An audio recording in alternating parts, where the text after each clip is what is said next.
El título que le pasé a Dani, ha compartido con el grupo, era Enfocados, Enfocats. Y ese es lo que quería compartir hoy con vosotros. El fin de semana pasado celebramos en la Iglesia Unida, donde nos reunimos en Barcelona, un retiro de iglesia, donde el que nos compartió el mensaje, el predicador que nos compartió el mensaje, nos hablaba o el título que dio para dos charlas que dio ese fin de semana fue A Contracorriente. A Contracorriente. ¿Cuántos pensáis, de los que estáis aquí, que el cristiano va a contracorriente? Los cristianos vamos a contracorriente. En el mundo en el que vivimos, en la vida cristiana que vivimos, en la vida cristiana que debemos de vivir, es una vida a contracorriente. Pero en ocasiones nuestra realidad es más que ir a contracorriente, somos, desgraciadamente, arrastrados por la corriente de este mundo. No sé cuántos conocéis este refrán que dice: ¿dónde va Vicente? ¿Dónde va la gente? ¿No? ¿Verdad que sí? Un ejemplo claro de ir contracorriente lo encontramos en los peces de río, especialmente el salmón, quizás el más llamativo, pero las truchas también, y seguro que otros tipos de peces surcan el río a contracorriente para depositar los huevos allí donde nacieron o allí en un lugar lo más alejado o lo más alto posible en esa corriente del río, ¿no? Y eso nos da un ejemplo, nos da una ilustración, una imagen fácil de ver, de visualizar, para que nosotros podamos entender lo que significa el ir a contracorriente. También, si aquellos que usamos gafas necesitamos limpiarlas, y no solamente las gafas para poder ver con más claridad, los que tenemos la vista cansada, necesitamos las gafas para que las letras no se nos muevan, ¿no? Para que las letras no bailen cuando estamos intentando leer o cuando hay poca luz, ¿verdad? Y hay muchas situaciones o muchos problemas en cuanto a la vista que se regulan con un foco que nos permite enfocar para poder leer, para poder ver, para poder de alguna forma funcionar en nuestra vida. Y tenemos esa necesidad de limpiar nuestro parabrisas. Ahora, cuando bajamos desde el tartero donde estábamos estos días y llovía a esta hora antes de venir a la reunión, gracias a que tenemos limpia parabrisas podemos ver con mayor claridad, aunque no se veía demasiado porque llovía en ese momento mucho. Pero evidentemente necesitamos, y creo todos y cada uno de nosotros necesitamos enfocarnos o reenfocarnos. Es decir, estábamos enfocados, pero a veces nos desenfocamos y volvemos, o necesitamos reenfocarnos. O cuando vemos que las gafas no están bien graduadas, pues necesitamos ir a un oculista para que puedan reenfocar, y seguramente nos dará alguna dioptría más para poder ver lo que antes veíamos. Es decir, en la vida de la circunstancia en la que vivimos normalmente necesitamos reenfocarnos. Igualmente sucede en la vida espiritual, y eso es lo que nos interesa y eso es lo que quería compartiros hoy con vosotros. Necesitamos graduar nuestra visión, porque al ir contracorriente, es decir, al ir en contra de lo que la sociedad hoy en día nos propone, nos dice, nos ilustra, y la forma y la manera en que la sociedad vive hoy en el día de hoy, nos hace que nuestras gafas, por así decirlo, se empañan, que nuestras dioptrías no son suficientes y que en tantas ocasiones nos desenfocamos de lo que es importante, de lo que es fundamental, de lo que es básico. En este mundo que ha perdido el norte, necesitamos reorientarnos, es decir, necesitamos volver a lo que es realmente importante, a lo que es fundamental. No perder de vista al Señor y no perder de vista lo que el Señor nos propone en su palabra. Pablo avisó a Timoteo en la segunda carta a Timoteo. Voy a leerlo en una versión que es la palabra de Dios para todos, una versión de las últimas nuevas que son mucho más modernos en el lenguaje, porque creo que especifica muy claramente cuál es la situación y seguramente identificaremos muchas de las cosas que suceden en la sociedad en la que vivimos hoy en día.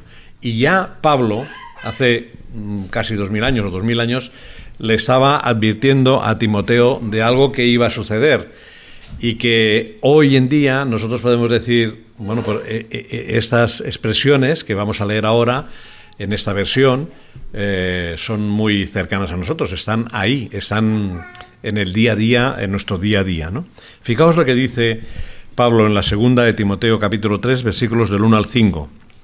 Recuerda, le dice a Timoteo, que en los últimos días llegarán tiempos difíciles. La gente se volverá egoísta, amante del dinero, fanfarrona y orgullosa. Se insultarán unos a otros. No obedecerán a sus padres. No darán ni las gracias y serán mundanos. No sentirán afecto por los demás ni estarán dispuestos a perdonarlos. Hablarán con maldad. Estarán fuera de control.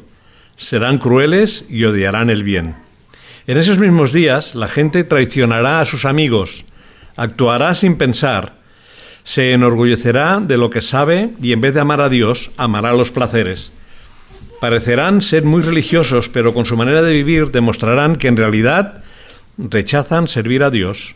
No te metas con esa gente. Seguro que habéis identificado muchas de las expresiones que aparecen en ese texto.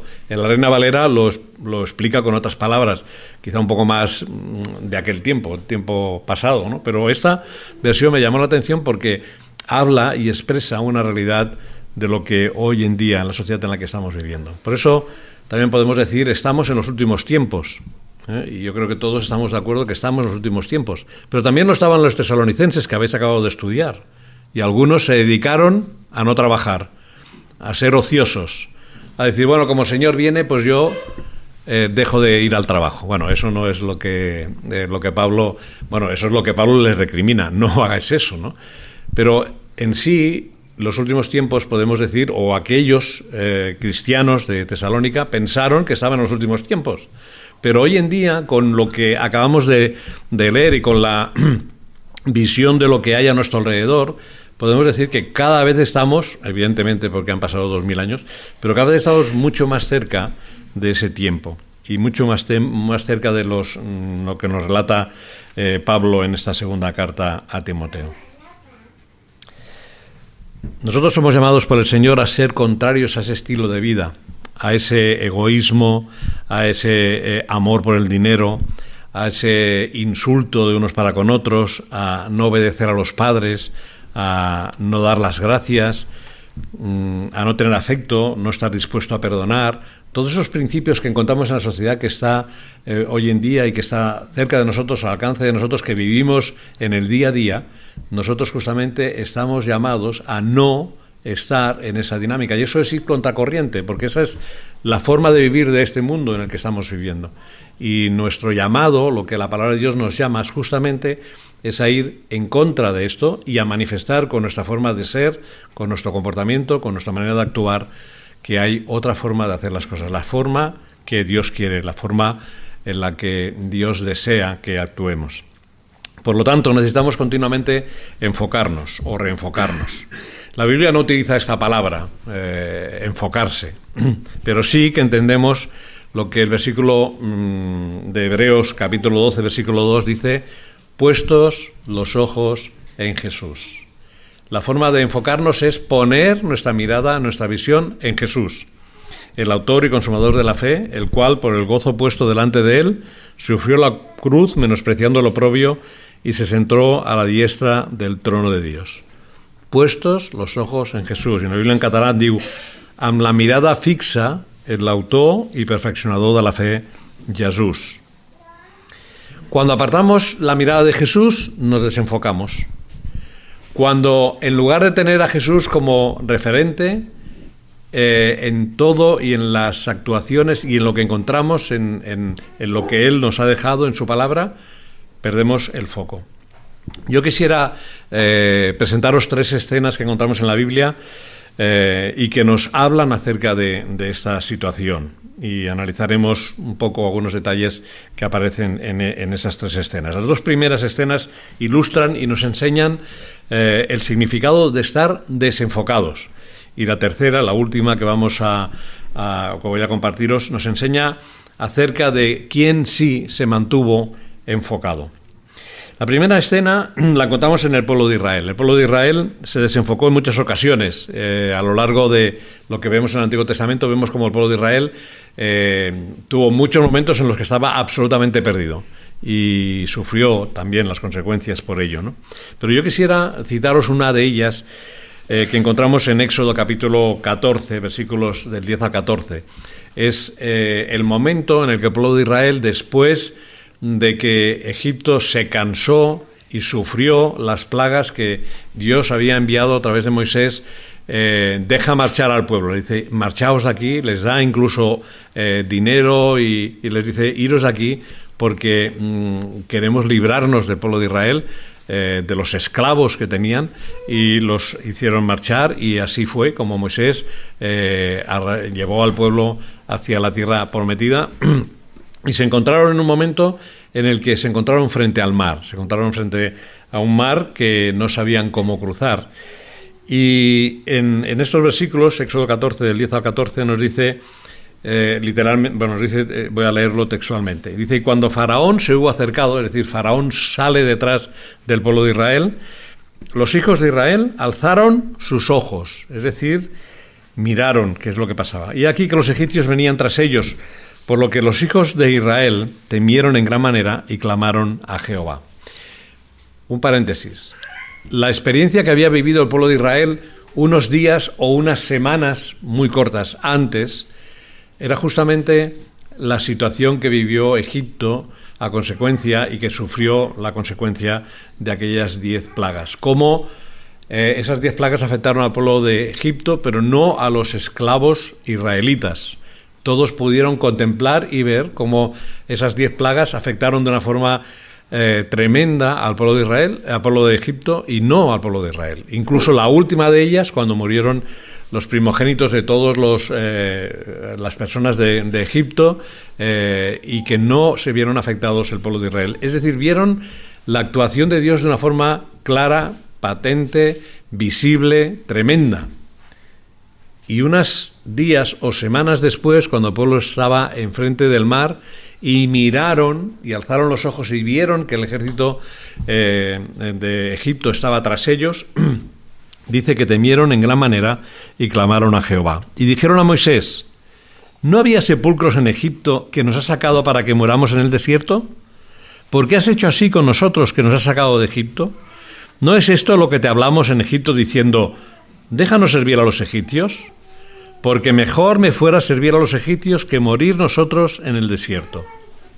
Y Moisés dijo al pueblo, no temáis, estad firmes, y ved la salvación que Jehová hará hoy con vosotros, porque los egipcios que hoy habéis visto, nunca más para siempre los veréis. Jehová peleará por vosotros, y vosotros estaréis tranquilos.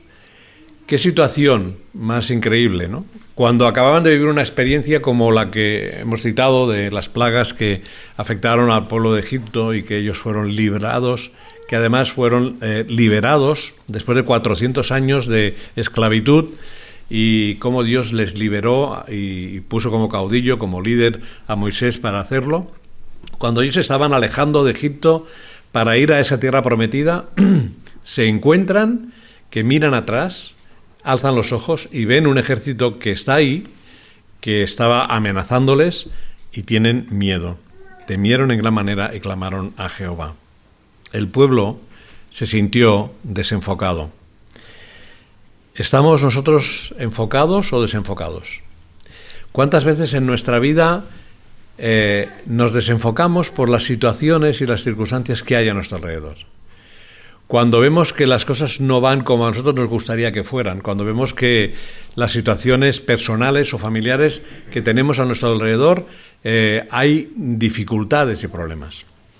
El pueblo de Israel vio como un ejército poderoso, por supuesto, se acercaba hacia ellos con no muy buenas intenciones. Y nosotros en ocasiones también, como iglesia, nos desenfocamos porque no somos capaces de ver cómo Dios ha actuado, cómo Dios ha hecho, cómo Dios nos ha traído hasta aquí, cómo Dios nos ha librado de situaciones y de compleja y de dificultad. y tememos en gran manera y clamamos a Dios. ¿Cuántas veces olvidamos las experiencias vividas? ¿Cuántas veces olvidamos la ayuda y la provisión de Dios en la vida de la Iglesia? Y al ver la visión de un pueblo como Israel, he querido traerlo con respecto a la visión o al enfoque que como Iglesia debemos de tener. ¿Cuántas cosas han pasado en los años que testimonio en Andorra, en este país? ¿Cuántas cosas han pasado en este tiempo? ¿Cuántas situaciones han vivido? ¿Y cuántas veces nos hemos desenfocado? Y hemos tenido que volver a decir, Señor, ayúdanos. Ayúdanos a entender y a comprender y a ver cómo tú eres el Señor de la Iglesia, cómo tú eres el que tienes y mantienes el candelero en alto. ¿Cuántas veces hemos tenido esta situación, hemos experimentado esta situación? Por lo tanto, necesitamos continuamente enfocar nuestras vidas en tantos y tantos momentos nuevamente en quién es Dios y dónde está el poder. Esta mañana estaba en la SEU y estábamos cantando La victoria está en Jesús, ¿no? Una canción que conocemos y que hemos cantado muchas veces. ¿Cuántas veces necesitamos recordar que la victoria está en Jesús? ¿Cuántas veces necesitamos tener en mente y pensar que solamente Él es quien nos da la victoria? Lo sabemos con nuestra mente, lo entendemos que eso es así, pero perdemos de vista en tantas ocasiones esta situación. Y queremos enfocarnos en nuestra forma de solucionar los problemas, en nuestra manera de arreglar las cosas, en nuestras capacidades para llevar a cabo la obra, para hacer las cosas según el criterio que entendemos que es correcto y que es bueno. Y no nos damos cuenta que si no nos enfocamos en Jesús, difícilmente avanzaremos, difícilmente conseguiremos la victoria. La segunda escena que quería compartir con vosotros la encontramos más en el Nuevo Testamento. Es la escena en la que Pedro empieza a andar sobre las aguas. Dice en el mar de Galilea, dice en Mateo 14, 28 al 31, entonces le respondió Pedro y dijo, sabéis, ¿no? Jesús se acerca a la barca donde estaba Pedro andando sobre las aguas, y entonces dice que Pedro le respondió y dijo, Señor, si eres tú, manda que yo vaya a ti sobre las aguas. Y él dijo, ven. Y descendiendo Pedro de la barca andaba sobre las aguas para ir a Jesús, pero al ver el fuerte viento tuvo miedo y comenzando a hundirse, dio voces diciendo, Señor, sálvame. Y al momento Jesús, extendiendo la mano, asió de él y le dijo, hombre de poca fe, ¿por qué dudaste? ¿Qué es lo que pasó con Pedro en esa escena, en esta situación, en este momento? Dice que Pedro empezó a andar en las aguas, por lo que nos relata el texto. Empezó a caminar. Pedro dice que vio el fuerte viento y tuvo miedo y comenzó a hundirse. Estas son las tres acciones que nos relata en cuanto a la persona de Pedro. Y esto sucedió, ¿por qué? Porque dejó de mirar a Jesús. Cuando apartamos nuestra visión, nuestra mirada de Jesús, empezamos a sufrir las consecuencias. Empezamos a ver las circunstancias de alrededor, el fuerte viento que hay a nuestro alrededor, los problemas que hay a nuestro alrededor, los momentos de dificultad que están ahí y que estarán ahí y que permanecerán cerca de nosotros siempre. Y eso nos producirá miedo. Cuando apartamos nuestra visión, nuestra mirada de Jesús, nos produce miedo. Miedo de no saber qué pasará, miedo de qué es lo que nos puede llegar a pasar, y es cuando empezamos a hundirnos, cuando empezamos, como le pasaba a Pedro, empezó a hundirse. Si él hubiera estado mirando a Jesús, si nosotros estamos mirando a Jesús, no hay miedo que valga, no hay situación, ni el fuerte viento, ni las dificultades, ni los problemas, ni las situaciones que vivamos. Si estamos mirando a Jesús, todas van a ser puestas delante de Él y Él será el que nos guiará y nos dará y nos ayudará en esas circunstancias que podamos vivir. ¿O es que somos más sabios o más listos que Pedro? ¿O nos está sucediendo, nos sucede en ocasiones lo mismo que a Él? Cuando nos apartamos de Dios, cuando nos apartamos o nuestra visión se aparta de Jesús, las circunstancias que hay a nuestro alrededor crecen, aumentan y nos atemorizan y nos hacen sufrir y comienzan las dudas. Al final del versículo hemos leído, Jesús le dijo, hombre de poca fe, ¿por qué dudaste? Y las dudas, que no tienen por qué en un sentido ser malas, pero Jesús aquí lo está manifestando. Cuidado, porque cuando apartas la mirada de Jesús empezamos a tener dudas y nos olvidamos de las bendiciones recibidas, nos olvidamos y no tenemos en cuenta el cuidado de Dios y su provisión, su misericordia, su amor para con nosotros, su majestad, su grandeza, su implicación en nuestra salvación. Todo eso que conocemos mentalmente, que sabemos y que hemos experimentado, empezamos a olvidarnos de ello porque los problemas nos superan y son mayores que el enfoque que hemos perdido con el Señor Jesús. Por lo tanto, creo que es importante reflexionar, ¿no? Es importante recordar continuamente que tenemos la necesidad de volvernos a enfocar en la persona de Jesús, en sus enseñanzas, en lo que la palabra de Dios nos dice, de enfocarnos en lo que es verdaderamente importante. Y tanto que lo sabemos y tanto que lo conocemos, pero en cambio tropezamos de nuevo y volvemos a caer en este desenfoque que tenemos con respecto a la persona del Señor. Que Él nos ayude a pensar en la experiencia del pueblo de Israel, por un lado, en la experiencia, en este caso, de Pedro en ese caminar sobre las aguas. Y la tercera escena es una parte positiva. Hasta ahora hemos visto dos aspectos negativos, ¿no? Y ahora quisiera terminar con un aspecto positivo, cuando estamos realmente enfocados en el Señor. Y ese personaje que entiendo que estaba enfocado en el Señor es Esteban. Esteban sí que estuvo enfocado en las cosas de Dios. En el capítulo 7 del libro de los Hechos nos relata que Esteban fue presentado delante de los líderes de aquel tiempo y pudo exponer. Todo el capítulo 7 relata y nos detalla la historia de Israel, describe de una forma sintética y reducida la vida del pueblo de Israel, desde Abraham hasta Cristo, pasando por Egipto, hemos visto algo, llegando a la tierra prometida, y hasta los tiempos de Jesús, de su muerte, de su resurrección, y acusó a aquellos que le estaban escuchando de no guardar la ley. Y justamente esa acusación se volvió contra él, porque en realidad lo que decían aquellos es que le acusaban de hablar en contra de Moisés y de la ley, que no era verdad, no era lo que estaba haciendo, sino que le estaba acusando a ellos mismos.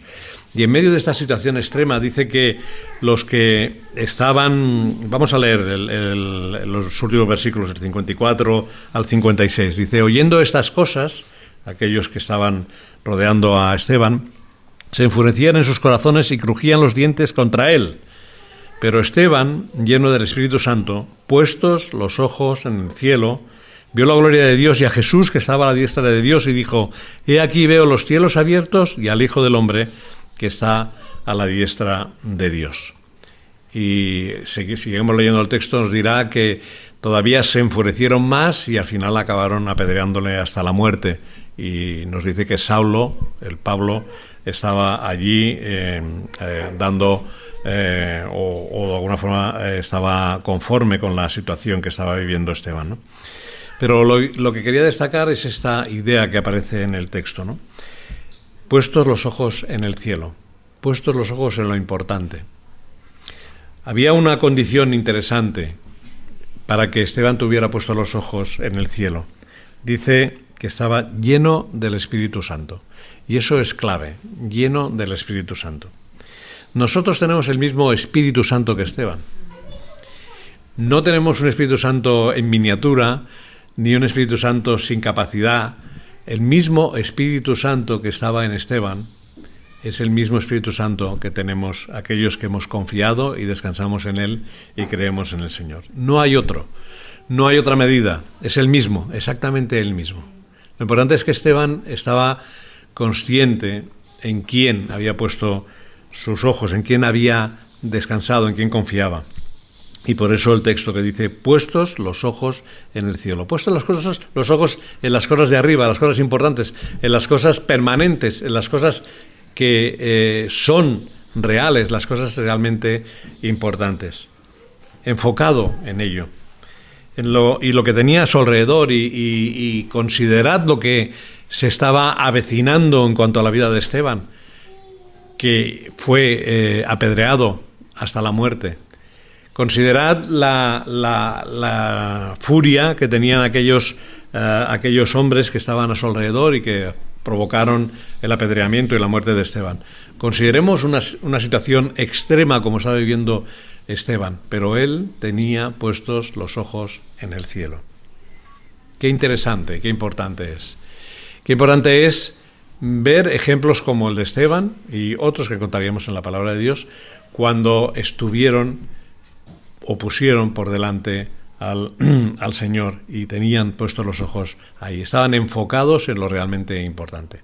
Recuerdo también las escenas que contamos en el libro de Daniel, de los amigos de Daniel y en el propio Daniel mismo, cuando estaban en ese tiempo, en tiempos de Nabucodonosor, ¿no? Y cómo ellos supieron mantenerse firmes y realmente enfocados en las cosas de Dios. ¿Qué vio Esteban en ese tiempo, en ese momento? Dice que vio la gloria de Dios.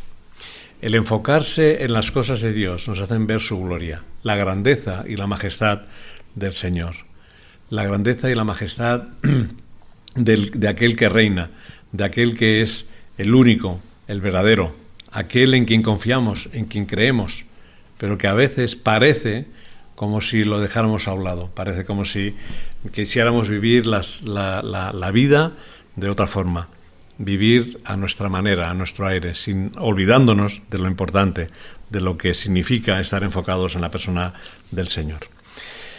Como conclusión, ¿qué descubrimos en esas tres escenas? Pues que si no nos enfocamos en Dios, mal vamos. Si no nos reenfocamos en las cosas correctas, en las cosas de Dios, vamos por mal camino y sufriremos las consecuencias de lo que eso significa. ¿Qué vamos a hacer con lo que la palabra de Dios nos dice? Que si no nos enfocamos en Dios, nos arrastrará la corriente de este mundo. Y aquellas cosas que sabemos que están mal y que bíblicamente la sociedad en la que vivimos se está haciendo incorrectamente, quizá no lo encontraremos tan incorrecto. O quizá pensemos, bueno, tampoco es tan grave.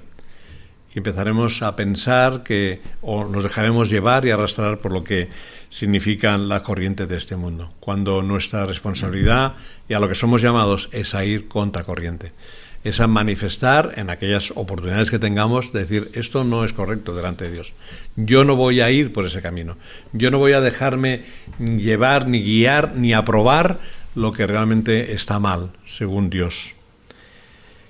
Creo que es importante reflexionar sobre esto, enfocarnos en el Señor, volvernos a enfocar en Él, puestos los ojos en Jesús, puestos los ojos en el cielo, y ir contracorriente. Termino con un versículo que nos habla de esa necesidad de enfocarnos en las cosas que son importantes, de enfocarnos en el amor y en la misericordia que fluye del trono de la gracia. Y quiero llevaros a Hebreos capítulo 4, versículo 16, y ese me gustaría que quedara como un texto para vosotros en esta noche.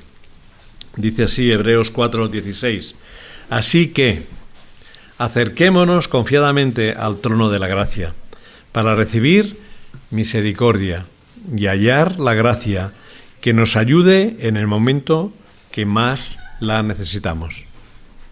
Vuelvo a leerlo. Así que acerquémonos confiadamente al trono de la gracia para recibir misericordia y hallar la gracia que nos ayude en el momento que más la necesitemos. Que el Señor nos ayude, que el Señor nos bendiga a reenfocarnos nuevamente, ¿no? A tener nuestra visión puesta en Él, porque es el único que nos puede dar la victoria, es el único que nos va a dar la victoria. Que el Señor nos ayude.